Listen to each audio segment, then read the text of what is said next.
ശബരിമല തീർത്ഥാടനം 5 ദിവസം പിന്നിടുമ്പോൾ മികച്ച സേവനം കാഴ്ചവെക്കുന്ന കേരള പോലീസിന് ഭക്തരുടെ ബിഗ് സല്യൂട്ട്. മുൻ വർഷങ്ങളെ അപേക്ഷിച്ച് ദേവസ്വം ബോർഡുമായി മികച്ച രീതിയിൽ സഹകരിച്ചുകൊണ്ടുള്ള പോലീസിന്റെ പ്രവർത്തനങ്ങളാണ് കയ്യടി നേടുന്നത്. ശബരിമല തീർത്ഥാടനം ആരംഭിച്ചാൽ പിന്നെ പോലീസിന്റെ മോശം പെരുമാറ്റം മിക്കപ്പോഴും വാർത്തയാണ്. ഇതോടെ പോലീസിന് നേരെ ദേവസ്വം ബോർഡ് വാളെടുക്കുകയും ചെയ്യും.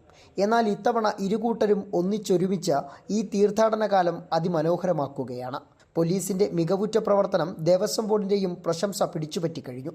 ഒരു ഭക്തരോടും പോലീസ് അപമര്യാദയായി പെരുമാറുന്നില്ലെന്ന് മാത്രമല്ല, അവർക്കു വേണ്ട എല്ലാ സഹായങ്ങളും ഒരുക്കി നൽകുകയും ചെയ്യുന്നു. Sabarimala police special officer KE ബൈജുവിന്റെ നേതൃത്വത്തിലാണ് സന്നിധാനത്തെ പോലീസിന്റെ പ്രവർത്തനം. പിടിച്ചുപറിയും മോഷണവുമടക്കം തടയുന്നതിനായി പ്രത്യേക പരിശീലനം സിദ്ധിച്ച മികച്ച സേനാംഗങ്ങളെയാണ് നിയോഗിച്ചിട്ടുള്ളതെന്നും സന്നിധാനവും പരിസരവും പൂർണ്ണമായും അത്യാധുനിക സംവിധാനങ്ങളോടെയുള്ള CCTV നിരീക്ഷണത്തിലാണെന്നും KE ബൈജു അമൃത വാർത്തകളോട് പറഞ്ഞു. അപ്പോൾ നമ്മൾ കരുതുന്ന 1 മിനിറ്റിൽ 80 പേര് കയറണം എന്നുള്ളൊരു കണക്കാണ് ഡ്യൂട്ടിയുടെ എഫിഷ്യൻസി കൂട്ടുന്നത്.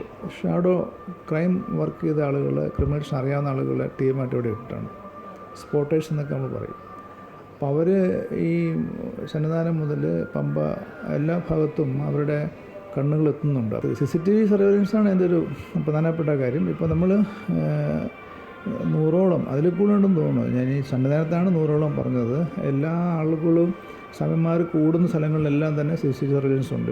മൊബൈൽ ഫോണുകൾ നഷ്ടപ്പെടുകയോ മോഷ്ടിക്കപ്പെടുകയോ ചെയ്താൽ ലൊക്കേഷൻ കണ്ടെത്തി തിരിച്ചെടുക്കുന്നതിനുള്ള സംവിധാനം ഉൾപ്പെടെ പോലീസ് സന്നിധാനത്ത് ഒരുക്കിയിട്ടുണ്ട്.